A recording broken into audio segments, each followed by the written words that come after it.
Shalom, puji Tuhan, saudaraku. Hari ini kita berada di penghujung tahun. Saya percaya saudara kita inilah kita mau akhiri tahun ini dengan bersyukur, murah hati. Nah, hari ini juga saya mau menyiapkan tiap kita untuk memasuki saudara tahun 2021. Kita butuh yang namanya tuntunan Tuhan. Kita butuh yang namanya tuntunan Tuhan. Saudara, untuk bisa tahu tuntunan Tuhan, kita perlu mengerti bagaimana cara mendengar daripada Tuhan.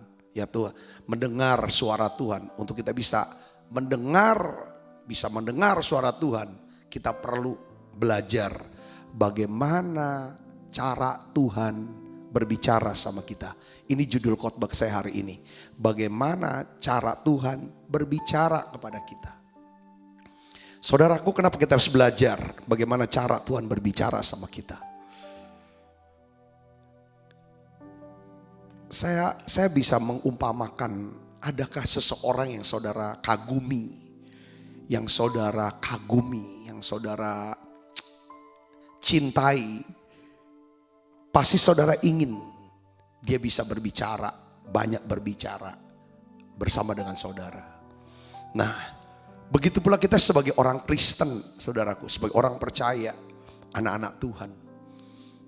Kekuatan daripada kita sebagai orang percaya itu adalah ketika kita bisa mendengar daripada suara Tuhan. Suara Tuhan. Makanya Yesus selalu bicara tentang apa, saudara? Domba-dombaku mendengar suaraku. Kalau Kristen tuh diumpamakan seperti domba, kawanan domba. Kekuatan domba tuh bukan di tanduknya, saudaraku. Kekuatan domba itu di telinganya. Kalau dia bisa dengar suara gembalanya, itu dia aman, saudaraku. Begitu pula dengan setiap kita, saudaraku. Kalau kita bisa dengar suara gembala agung kita, suara Tuhan kita, saya percaya hidup kita jauh lebih tenang. Hidup kita jauh lebih produktif. Kita bisa banyak berbuah. Kita bisa lebih mudah menjalani hidup. Lebih penuh dengan sukacita. Oleh karena itu saudara, setiap kali dan setiap hari, bahkan setiap saat, seharusnya kita sebagai orang Kristen merindukan, menantikan, saudara apa? Tuhan berbicara. Kalau dia berfirman, saudara tahu apa yang terjadi? Semua jadi. Alam semesta diciptakan dengan dia berfirman, dia bersabda. Bahkan perwira Kapernaum berkata, saudara, ketika dia meminta supaya Yesus menyembuhkan budaknya saudara yang sedang sakit hampir mati, dia berkata, katakan sepatah kata saja, hambaku ini akan sembuh. Saudaraku Yesus, kemampuan kita untuk bisa mendengar suara Tuhan itu sangat menentukan kehidupan daripada kita. Ibu bapak saudara, kita nih terlalu banyak dengar suara-suara yang bising, suara-suara yang menakutkan, suara-suara intimidasi, suara-suara sinis, suara-suara kebohongan dan suara-suara kebencian. Itu yang kita dengar terus. Tapi hari ini saya ingin ajak saudara, ya kan, kita coba arahkan hati kita, arahkan telinga kita. Aku mau dengar Tuhan, dengar Tuhan. Ya otomatis seperti ini khotbah yang kemarin, Tuhan gak bisa bicara, Tuhan gak bisa bekerja banyak. Kalau kita ini rame, kita ini bising, kita ini di kerumunan terus. Makanya Tuhan harus apa? Pisahkan si bisu dan gagap ini dari kerumunan orang. Supaya hanya si tuli ini dan Tuhan hanya berdua. Saudara bisa nangkep poinnya di sini. Yuk kita akan lihat saudara ayatnya. Kita mulai. Ayub 36 ayat 11 sampai 12. Di sini dasar firman kita, saudara. Kita akan baca ini ayat yang cukup terkenal, ya saudara. Dan biarlah ini menjadi ayat nats kita. Saudara hafalkan ayat ini saudara. Ayat 11 khususnya dan ayat 12. Kita baca yuk. 1, 2, 3. Jikalau mereka mendengar dan takluk, maka mereka hidup mujur sampai akhir hari-hari mereka, dan senang sampai akhir tahun-tahun mereka. Tetapi jikalau mereka tidak mendengar, maka mereka akan mati oleh lembing dan binasa dalam apa? Kebebalan. Kata kuncinya adalah apa? Mendengar dan takluk. Mendengar dan takluk.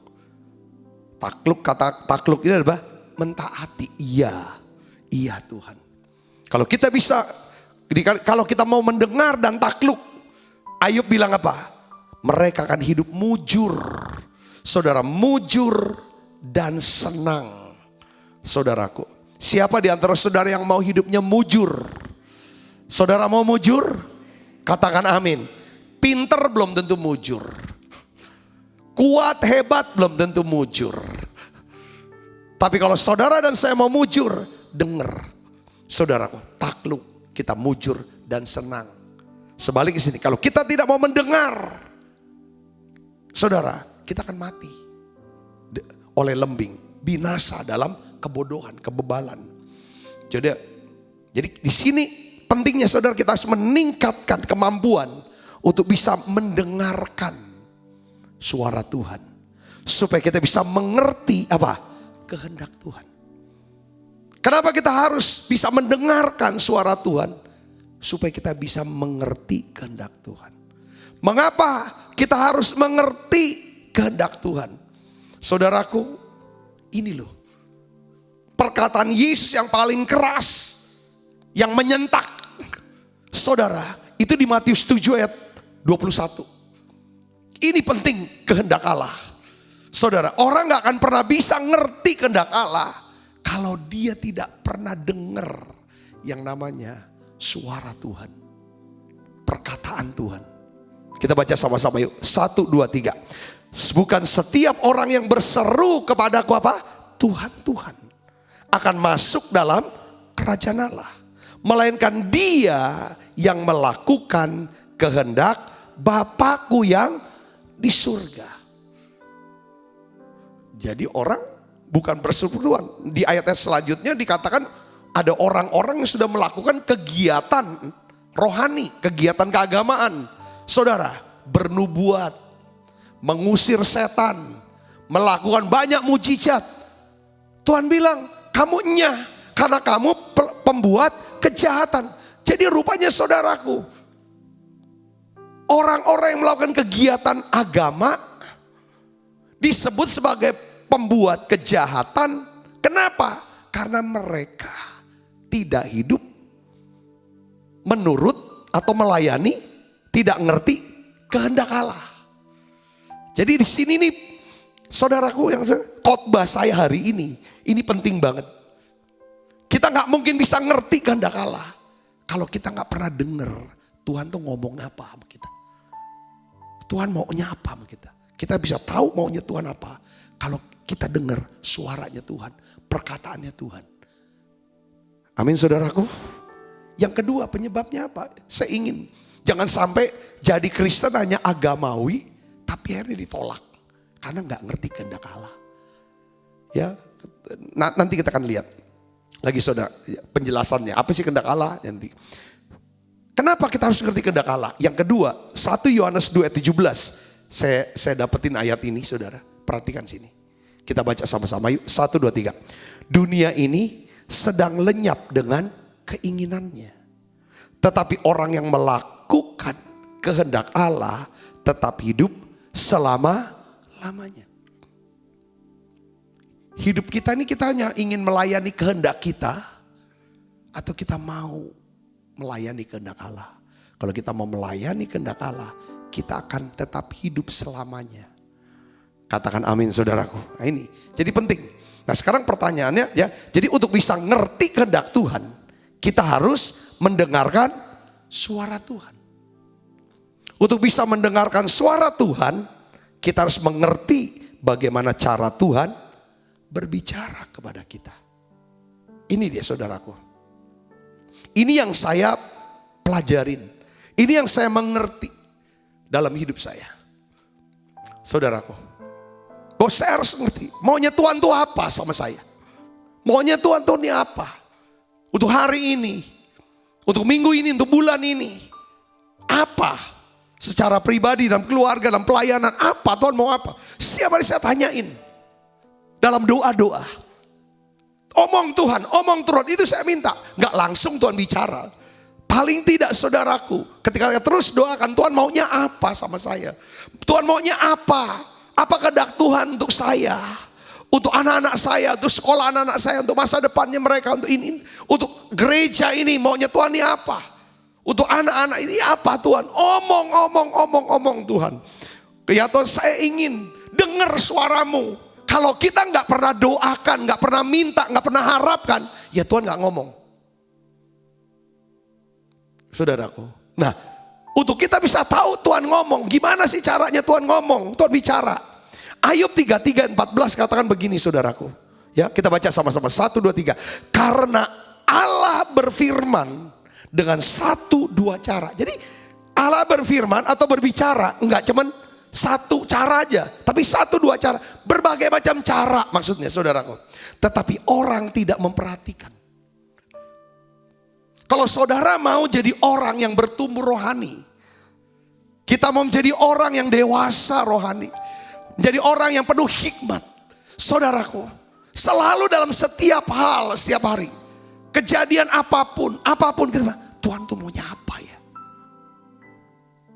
Dari kita ketemu ini, kita kepentok dengan ini, kita balikin, Tuhan tuh maunya apa? Apa Tuhan? Tuntunannya gimana? Karena kita udah belajar tentang namanya disebut orang penasehat ajaib.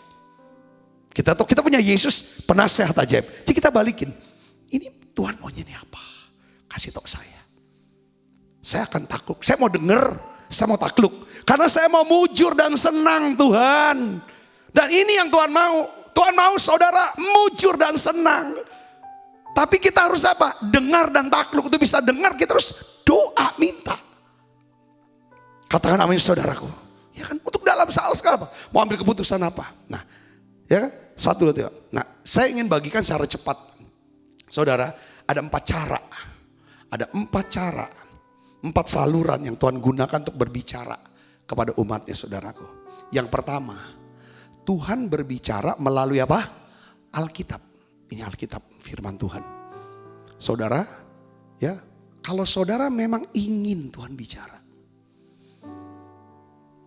Kalau saudara nih seseorang yang bekerja ya, entah di instansi, entah di perusahaan, yang saudara punya bos, punya atasan, punya komandan, pasti saudara ingin dong setiap hari komandan bicara sama saudara.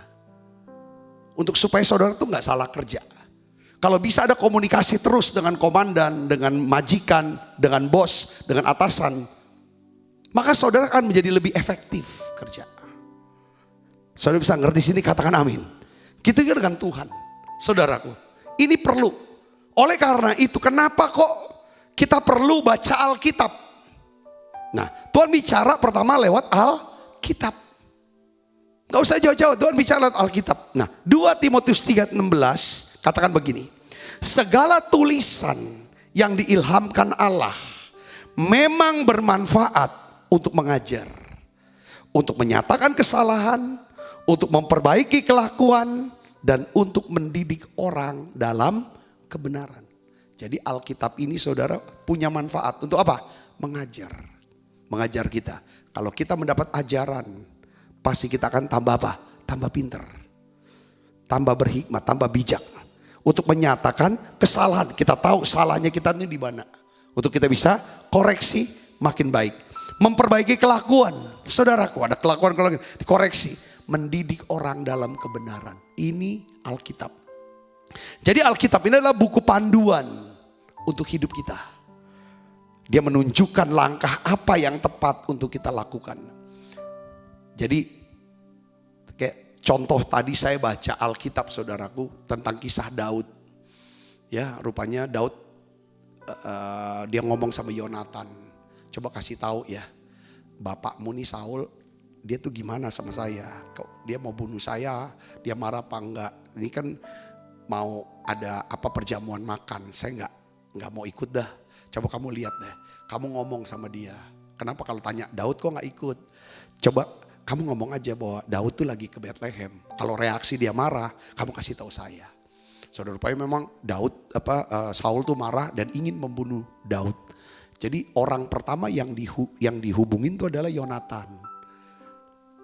Orang pertama yang dihubungin adalah Samuel. Karena Samuel yang mengurapi Daud. Lalu setelah itu habis dia ketemu Samuel, dia pergi ke siapa? Ke Yonatan. Habis ketemu Yonatan, dia ketemu siapa? Saudara, seorang imam. Namanya apa? Ahitofel. Iya, imam. Ya kan saudara, dia diambil pedangnya ini. Jadi saya melihat ketika Daud ada masalah, yang orang pertama yang dia cari adalah Samuel, bapak rohaninya. Kedua sahabatnya. Ketiga imam, pendetanya. Saudaraku, jadi orang-orang inilah yang dia hubungi saudaraku ketika dia dalam masalah. Sehingga dia dapatkan apa? Kekuatan. Bicara. Jadi Tuhan bicara sama saya. Itu lewat situ saudaraku yang Kristus. Jadi Alkitab, ya kan? Jadi kita bisa ngerti lewat Alkitab ini apa yang jadi kehendak Allah buat hidup kita. Sedangkan kita tanya, ya kan? Kalau saudara punya saat teduh setiap hari, saudara suka baca Alkitab, merenungkan, saudara bisa dengarkan suara Tuhan, maka saudara akan mengerti kehendak Tuhan. Saya suka sekali untuk bersaksi soal ini saudaraku. Ini saya sering ulang. Saudara masih ingat gak kesaksian saya gini? Kami ini menikah sudah sekian tahun. Kok gak punya anak? Bertahun-tahun gak punya anak. Lalu sampai satu titik saya saat teduh, saya muji nyembah. Saya tanya sih sama Tuhan, Tuhan saya mau cari kehendak Tuhan. Apakah Tuhan ingin memberi kami anak atau tidak? Ya kan? Karena sudah sekian tahun kami menikah dan kami tidak punya anak. Udah usaha sana sini, toh gak dapet. Kami bilang, saya pribadi ngomong, kalau Tuhan mau kasih anak, tunjukin. Supaya kami terus berjuang. Kalau Tuhan bilang enggak, ya udah kami berdua jalanin hidup. Toh menikah kan bukan tujuannya punya anak. Katakan amin saudaraku. Nah sudah, saya doa, kami memuji, kami nyembah. Lalu saudara pada satu hari, Tuhan waktu saya baca Alkitab, Tuhan tunjukin Kejadian 22 ayat 17 sampai 18. Nah di Kejadian 22 17 18 saya baca saudaraku. Yang intinya gini, aku akan memberkati engkau berlimpah-limpah. Dan membuat keturunanmu sangat banyak seperti bintang di langit. Dan seperti pasir di tepi laut. Dan keturunanmu itu akan menduduki kota-kota musuhnya. Oleh keturunanmu semua bangsa di bumi akan mendapat berkat. Karena engkau mendengarkan firman-Mu. Waktu kata keturunan, terus berapa kali nih? Pertama keturunan, kedua keturunan, ketiga keturunan. Sudah sampai 3 kali dalam 2 ayat. 1 ayat 2 kali kata keturunan. Itu kayak muncul, lompat di hati saya. Lalu saya dapat konfirmasi, dapat pengertian. Tuhan akan kasih saya anak. Sekalipun pada waktu itu dokter bilang saluran daripada indung telur istri saya tuh dua-duanya sudah mampet, nempel. Sehingga yang namanya sperma enggak mungkin bisa masuk dan membuahkan indung telur gitu. Tapi saya dapatkan ayat ini saudaraku. Saya ngomong sama istri, ya saya dapat konfirmasi kita nih dapat anak. Kayak bisa tahu apa saudara? Saya tahu kehendak Tuhan karena saya dengar suara Tuhan. Saya bisa dengar suara Tuhan lewat apa? Alkitab. 1 tahun sejak saya dapetin ayat ini saudara. Kejadian 22, 17, 18. 1 tahun kemudian lahir anak pertama kami yang perempuan. Tanggal 25 Desember 2002. Beri tepuk tangan yang meriah buat Yesus. Yang kami beri nama Hadasa Gracilia Deborah. Sekarang usianya 18 tahun. Baru kemarin ulang tahun saudara. Ya kan? 18 tahun. Itu yang lalu. Lalu 4 tahun kemudian tanpa kami duga. Saudara Tuhan berkati lagi kami dengan anak laki-laki. Kami beri nama Joel Benedict Tandi. Saudaraku yang Kristus. Jadi Tuhan bisa bicara lewat apa? Alkitab. Kadang dalam saudara bisa bergumul apapun pergumulan saudara. Saudara cari Tuhan. Dengan doa muji nyembah, baca Alkitab. Seringkali makanya kenapa kok sering dibaca Alkitab yang gak ngerti, baca aja. Satu hari saudara Roh Kudus akan bukain. Coba kamu baca ini. Waktu kita baca, itu ayat jadi hidup. Dan itulah Tuhan sedang bicara sama kita. Yang ngerti katakan amin saudara. Itu yang pertama. Yang kedua, ya kan? Allah berbicara melalui para hamba Tuhan. Para hamba Tuhan. Jadi Tuhan bisa bicara pertama lewat Alkitab. Yang kedua Tuhan juga bisa bicara lewat hamba Tuhan. Yesaya 44 ayat 26. Saya kutip ayat ini saudaraku. Berbicara begini. Kita baca sama-sama. 1, 2, 3. Akulah yang menguatkan perkataan-perkataan hamba-hambaku. Dan melaksanakan keputusan-keputusan yang diberitakan utusan-utusanku. Jadi Tuhan yang menguatkan perkataan apa? Para hamba Tuhan yang diurapi. Yang ngerti katakan namanya saudaraku. Yang kedua ayatnya adalah Tawarik 20 ayat 20 saudara. Mengatakan begini. Percayalah kepada Tuhan Allahmu. Kamu akan tetap teguh. Percayalah kepada nabi-nabinya. Kamu akan berhasil. Saudara, jadi Tuhan bicara lewat para hamba Tuhan. Bagaimana caranya Tuhan bicara lewat hamba Tuhan? Nah gini, saya kasih contoh saya. Tak sekitar tahun 82, 83, saudara, 83 tepatnya. Saudaraku, saya tuh datang ke satu tempat ibadah. Saya enggak pernah datang sebelumnya, karena saya bukan orang Kristen awalnya, saudaraku. Ya, enggak. Di gedung Pertemuan Advent, sekarang sudah dihancurin jalan MH Tamrin, Jakarta Pusat, saudaraku.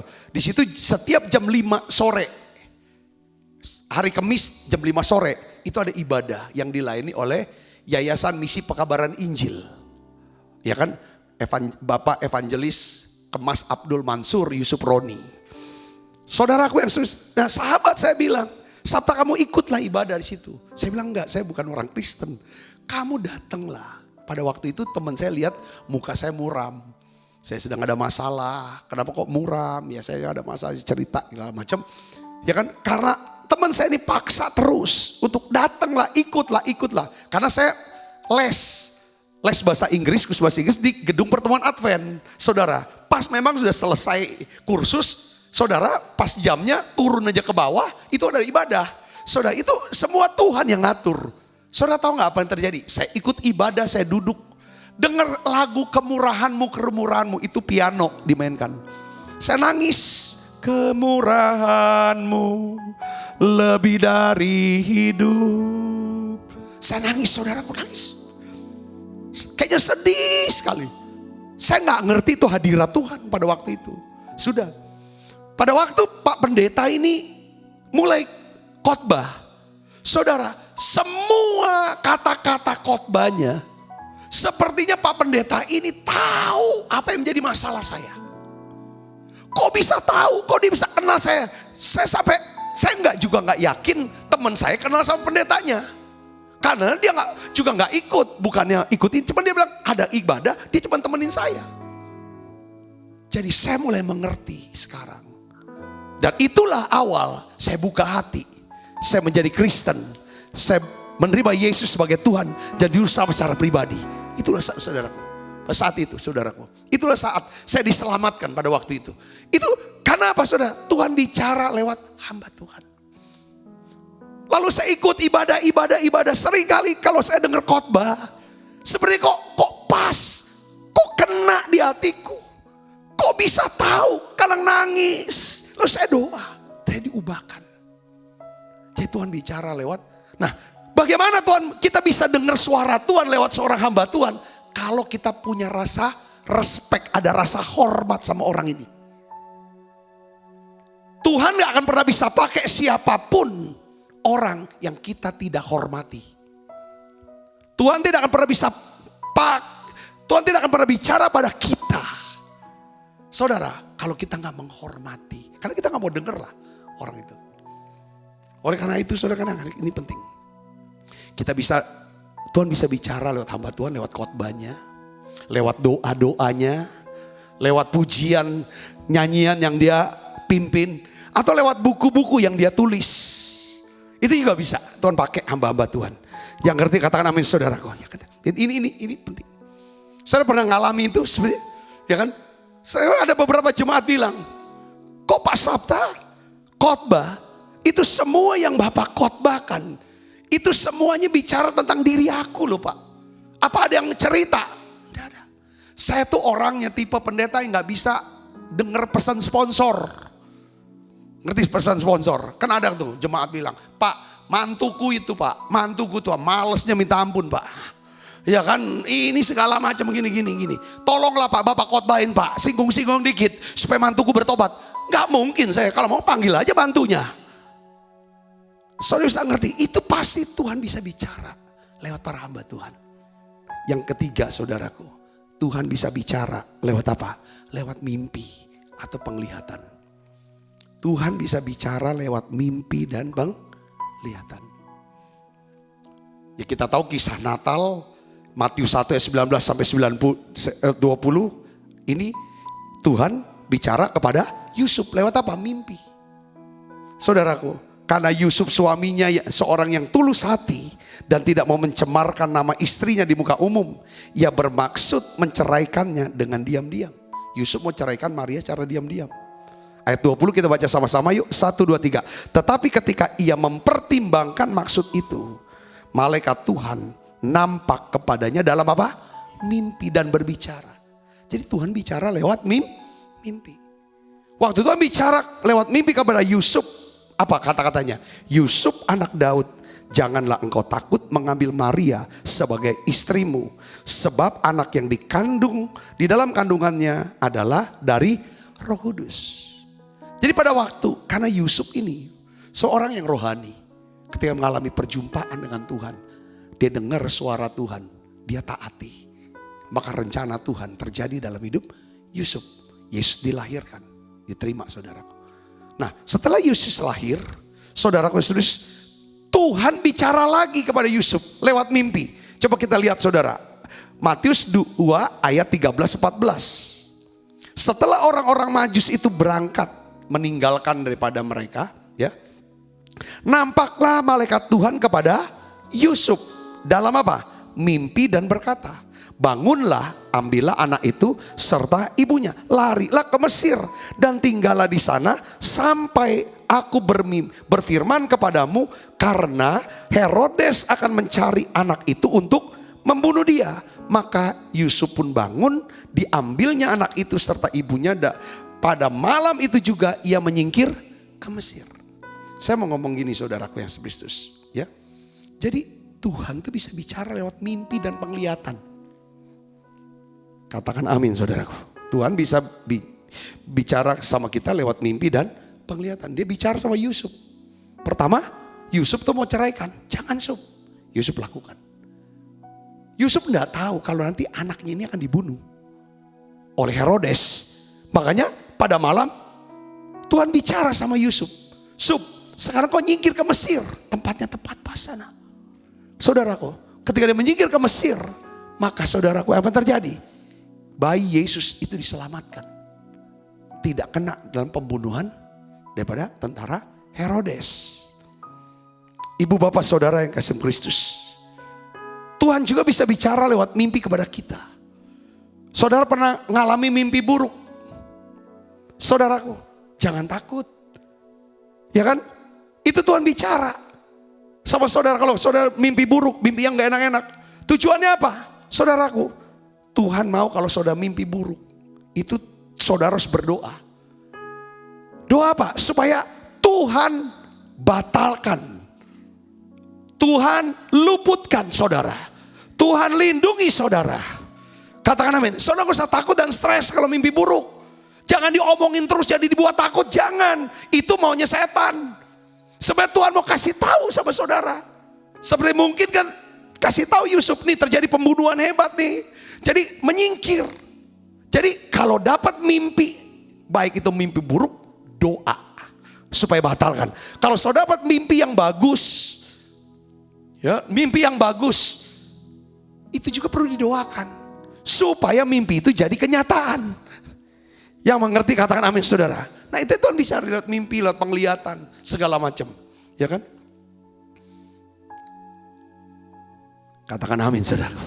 Ya Tuhan bicara. Yang terakhir, Tuhan juga bisa bicara lewat apa? Keadaan. Lewat keadaan. Peristiwa-peristiwa yang terjadi dalam hidup kita.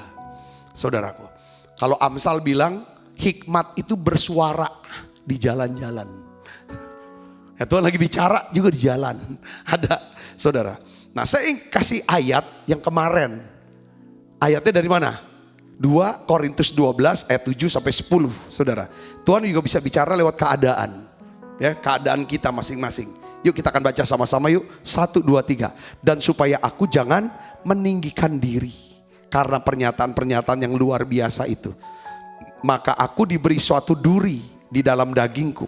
Ini keadaan. Duri dalam daging buat Paulus. Yaitu seorang utusan iblis untuk menggocoh aku. Supaya aku jangan meninggikan diri. Nah Tuhan bicara lewat duri dalam daging. Tuhan bicara kepada Paulus supaya Paulus tidak meninggikan diri.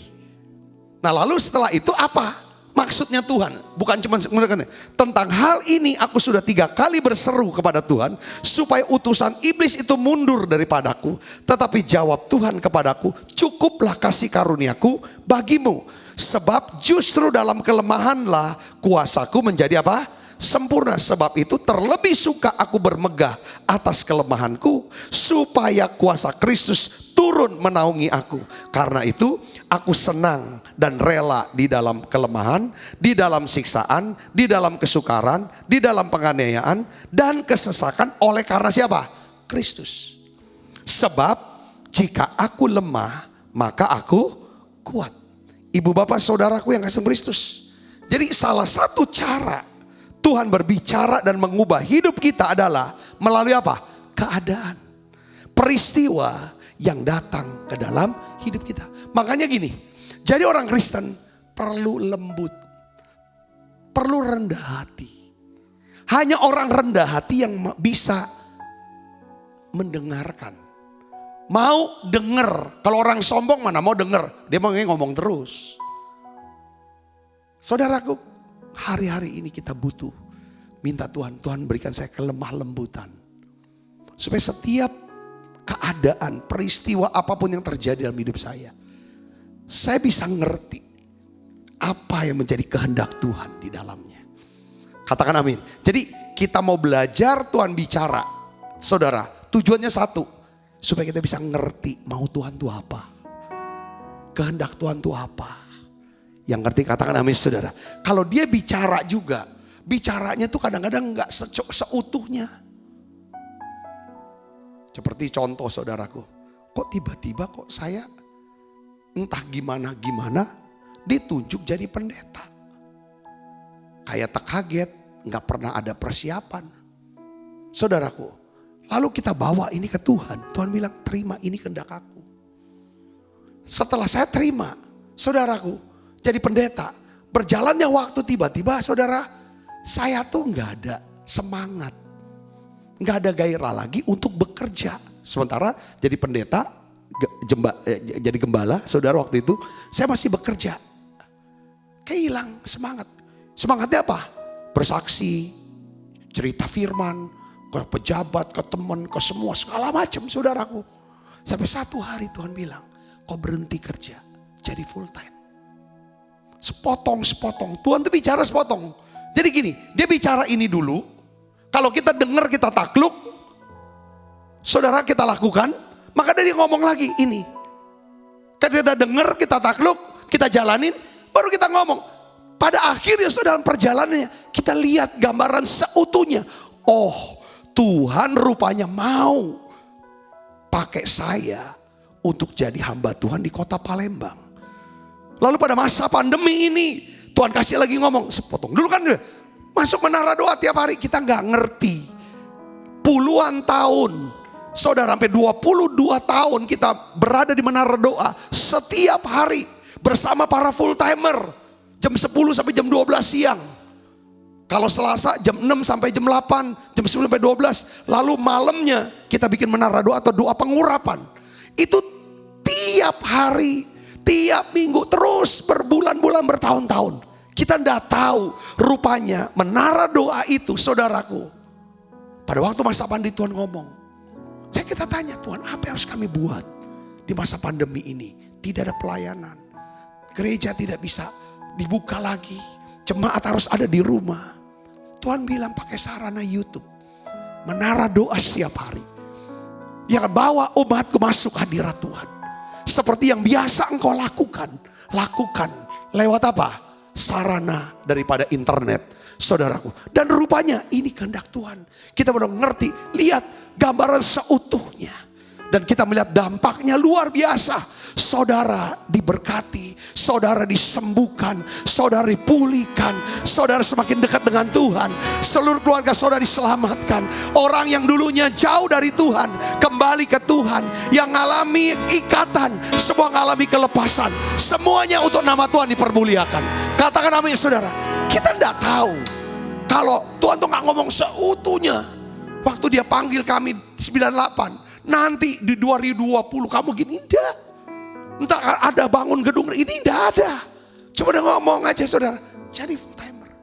Saya jadi full timer, keluar, bangun ini, dikit-dikit aja. Kita kembali, bagaimana cara tuh? Kenapa kita harus saudara nantikan? Dalam setiap aktivitas, saudara di menara doa, saudara dengar khotbah, saudara ikut ketemu dengan orang, kembalikan Tuhan lewat omongan orang ini, lewat kelakuan orang ini, lewat apa yang sedang terjadi di bangsa kami. Tuhan lagi mau bicara apa sama saya? Tuhan lagi mau bicara apa buat gereja saya, untuk keluarga saya, untuk bangsa saya? Saudara selalu arahkan ke sana. Nah ini kita bisa ngerti kehendak Tuhan, kita jalanin. Ini yang membuat kita akan tetap ada selama-lamanya. Orang yang nggak ngerti kehendak Tuhan, pasti dia lakukan apa? Keinginan dagingnya. Kehidupan dunia akan lenyap dengan segala. Saya berdoa saudaraku, pada satu hari nanti Tuhan berkata kepada saudara, kepada saya, baik sekali hambaku yang baik dan setia. Masuklah dan turutlah dalam kebahagiaan Tuhan. Katakan kenapa? Karena kita mau melayani kehendak Tuhan. Tuhan Yesus berkati.